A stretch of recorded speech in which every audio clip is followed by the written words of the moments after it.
Oh, hello. Welcome to Gourmet, the channel where I cook my way through all the cookbooks I own and have never used. We are still working with Delicious Disney, where we'll be making Guinness stew. This one comes from the Rose and Crown pub and dining room at Epcot. I'm excited to try this one. Full disclosure, I've made it before, so I know it's good. But let's get right into this one. We're going to start this one here. We have to cut our meat into 1 inch chunks or cubes. The recipe called for sirloin, so I just got these top sirloin fillets. I figured they'd be pretty nice, but this is meat stew, so honestly, I think you could use like stew meat and save a lot of money. But I figured I would at least try to follow the recipe. So I've got just over 2 pounds here. Basically, what we're doing is we're opening our packages. Making sure to throw them away. And I'm just now realizing I missed trash day, so this is going to be a fun problem for future me. And then I am going to slice it right about that thick. And then I think we can get a good solid 3 chunks. And we're putting the chunks in our plastic bag. So, a really simple start to this recipe, but you definitely can save this step if you just buy pre-made stew meat. In this bowl, I'm going to go ahead and get the other things ready. So we're going to need a large clove of garlic chopped. And we're going to need a cup of diced yellow onion and a half cup of diced carrot. So I've got some carrot sticks here that I bought the other week and still haven't opened. So we're going to open them now, and hopefully we'll be able to eat them throughout the week. That's always the goal, isn't it? Of just sitting there and being like, yeah, I'll be able to eat these carrots, and then you just never do. But I'm going to go ahead and just kind of slice. We only need a half cup. This is how big a half cup is. So I'm thinking we've got enough carrots in that little thing. So that was like what? I didn't count them. 5 sticks, 6 sticks? You can correct me, or I'll put it on the screen when I'm editing. And now we need a large garlic clove. So I'm still working my way through this bag of garlic cloves, but I think that this counts as a large garlic clove. It's growing some garlic, it looks like, but that's okay. I had to hold that one close to my face. It looked a little suspicious, but it's not. Okay, and we're just gonna, what do we need to do? Chop this? I'm calling that chopped. This is gonna go in a stew. It can't be, it'll be fine. I'm not that worried about it. Let's get this. Trying to get as much garlic off my fingers as possible. Perfect. And now we need a cup of diced yellow onion. I am just not going to even think about measuring it. I'm just going to do half of this giant yellow onion here. I'm making this on St. Patrick's Day. I'm not even going to lie, I originally was not going to make this dish. I have made it before, and it is delicious. And I wasn't going to make it because I have made it before, but I'm filming this on St. Patrick's Day, and I truly just what better way to celebrate, Now we're doing a step that I think is really interesting. And I don't even know if I did this the last time I made it, because we all know I have a habit of not following the recipe fully. But in our baggie with our meat, we're going to add in a half cup of flour. Now, I'm going to do a little more than a half cup. Maybe I should get a spoon. That sounds like a good idea. Okay, we got a spoon. I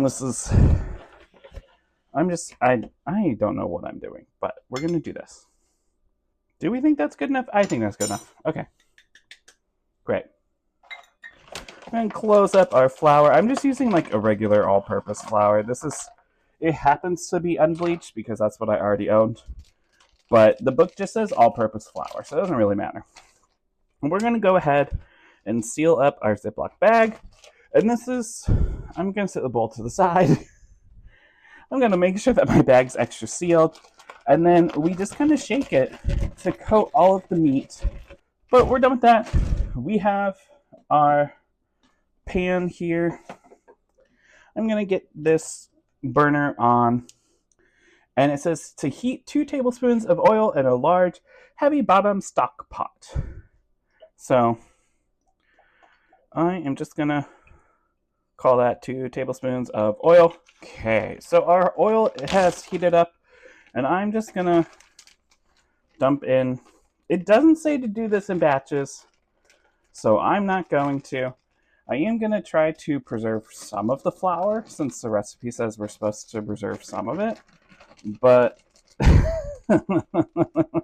we didn't do a good job. What if I just shake it all in there?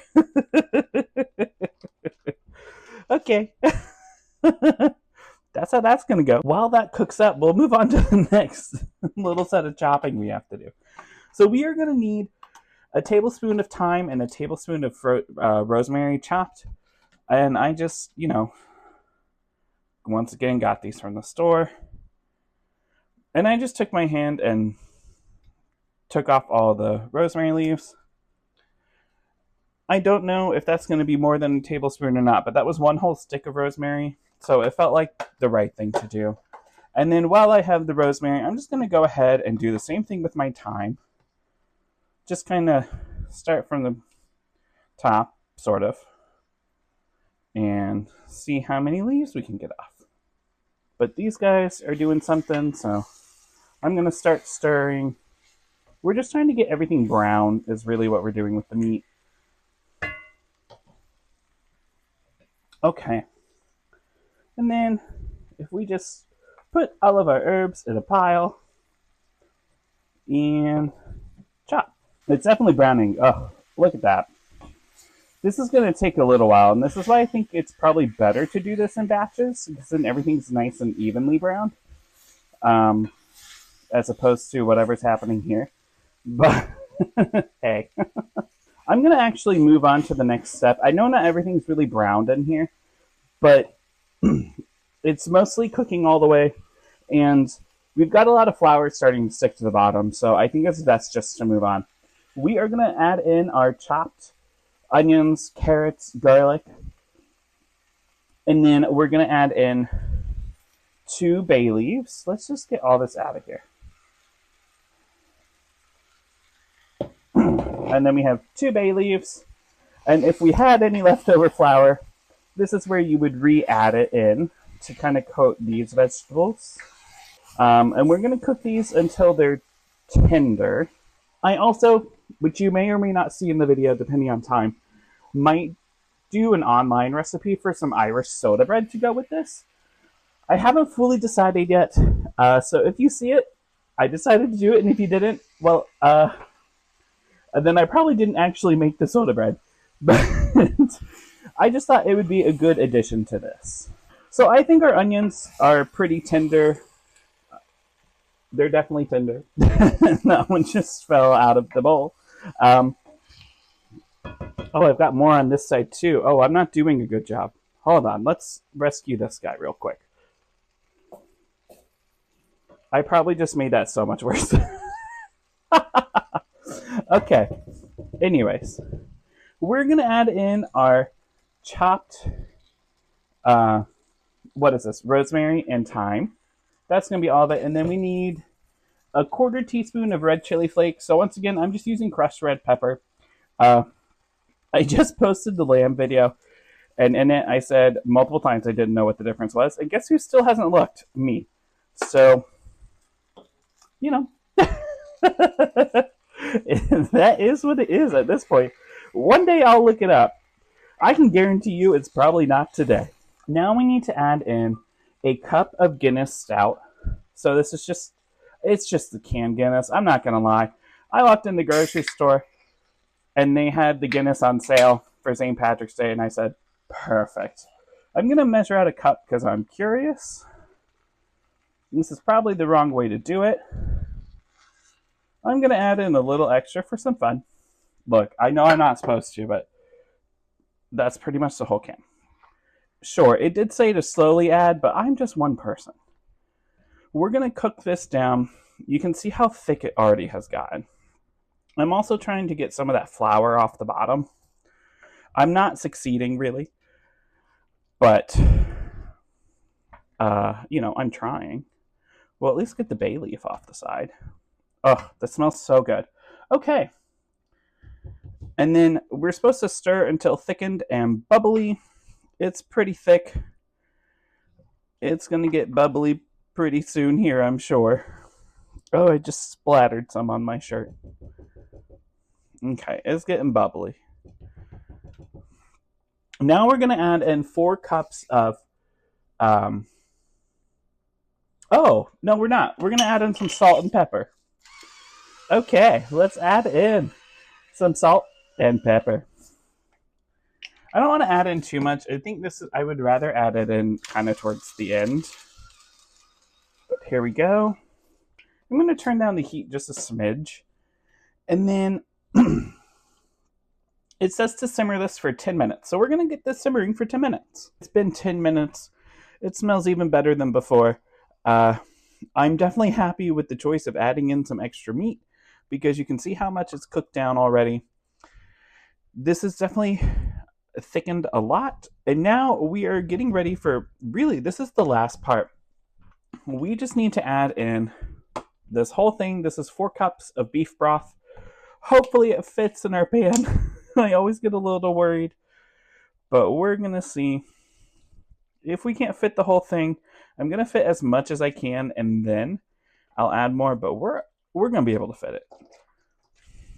Okay, perfect. Here we go. Awesome. So that was our 4 cups. We are... Now, why did I close the cookbook like I knew what I was doing? Oh, whoops. Let's try this again. Where is it? Okay. We are going to bring this to a boil, and then we're going to reduce to a simmer and cover and cook this for an hour. So our soup is kind of cooking to the side. It has been just about an hour, but I'm letting it still go. I'm going to go ahead and make the Irish soda bread. So to start, we need 4 1/4 cups of all-purpose flour.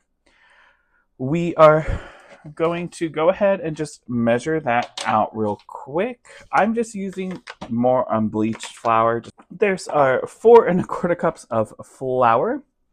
We're going to add in 3 tablespoons of sugar into this. So here is my sugar. And I'm just going to kind of go in here with the tablespoon. Here's 1. Oop, that was not a tablespoon. 2. And 3. Perfect. Okay. So there's our 3 tablespoons of sugar. And then we need a teaspoon of baking soda. So let me find my teaspoon. Okay.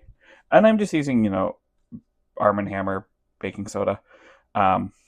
It's what we always have. There's our baking soda. Now, in Irish soda bread, the baking soda is partially the rising agent. We're going to use buttermilk and stuff in a second. And that is also going to be part of our rising agent. So it's a really easy bread. There's just no yeast or anything. I don't know the history to it. And we are just adding in some salt. I don't know the history to it. I just know that it's pretty easy to make. And I thought, if we're making an Irish Guinness stew, then we might as well make an Irish soda bread to eat with it. Perfect. And then that's it for our dry ingredients. I'm going to go ahead and measure out 1 3/4 cups of buttermilk. So this is the buttermilk I have, just the regular grocery store kind. There's our buttermilk. And I'm just going to go ahead and close that. And then we need 1 large egg. So here are my eggs. And here's my egg. Perfect. I'm going to go ahead and kind of clean up some stuff, wash my hands, and I'll be right back. So we kind of cleaned up a little bit. I'm going to go ahead and whisk in our egg into the buttermilk. That's good enough. I'm going to set that to the side back here. My oven is preheating at 400. And then what we're going to get in here, that's all of our dried ingredients. And I'm just going to scroll down. I'm just using a recipe from Sally'sBakingAddiction.com. It seemed like the easiest one. Here we go. It says to whisk this together, which I'm not going to do. I'm just going to stir it with my hands. Because now we're going to add in 5 tablespoons of butter that have been cubed. So here's my butter. This is that European style butter that I like to use a lot. I know I don't always use it for baking, but this is something kind of like the French, like mastering the art of French cooking. I don't see why we wouldn't want to use it in this, or at least try it, because this is like the European style butter. So that's what we're doing. Ugh, these are really stuck together, but we're gonna just go in with our hands and we're gonna kind of break these up. Or, if this is where you have a pastry cutter, you can have one, but your hands work just as fine. And we're trying to squish the butter and combine it with the flour to make like pea-sized pieces of butter to the best of our abilities. It's just starting to melt. So I'm going to call it here. We didn't do the best job, but it's not our worst job. And we are going to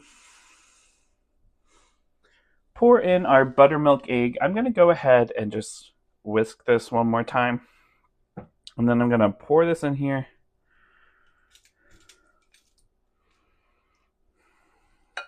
Just make a mess. I did clean this at one point. And I'm just going to do it. Just go ahead and stir with my hand.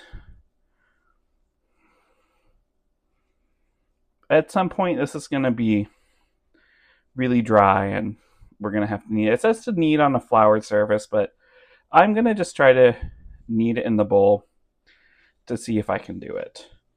That might not be the best move, but I also don't want to make more of a mess. Here's our dough. I did have to add a little bit more flour, which the recipe says you can do. And then we're going to go ahead. I've got my baking sheet here. The recipe gives you a couple different options on how to bake this.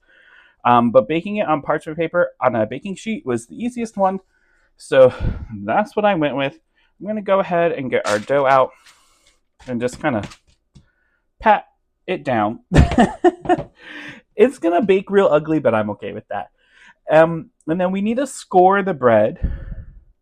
So I'm just going to kind of do this. Okay. And in theory, it'll have an X on it when it rises, but it'll be probably a little ugly. And we're going to stick this in the oven at 400 for 45 to 55 minutes. So I figured I'd kind of show you. I did end up making some Irish soda bread. It got a little burnt, but it's actually a great texture and everything. So I'm excited to try that. Let me just put the plate down. Let's be honest. Here is what our soup looks like. It has been sitting a little bit, so it's a little more, it's a little thicker than like it did when it came out immediately, but we're going to give this a try. I already know that this is going to be great. I'm trying to get like a little bit of everything, a little carrot, a little meat. I mean, who doesn't like a meat stew, right? And that's what this is. This is a meat stew. It's made with the Guinness. It's delicious. Perfect way to celebrate St. Patrick's Day. But let's go ahead and try the bread. You know what? Why not? I didn't butter it or anything. I'm sure that I'm just going to dip it in.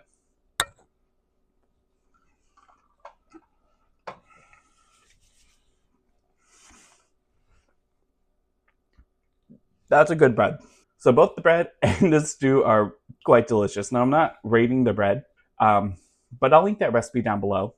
It was really simple, and the only thing that I had to buy extra was buttermilk.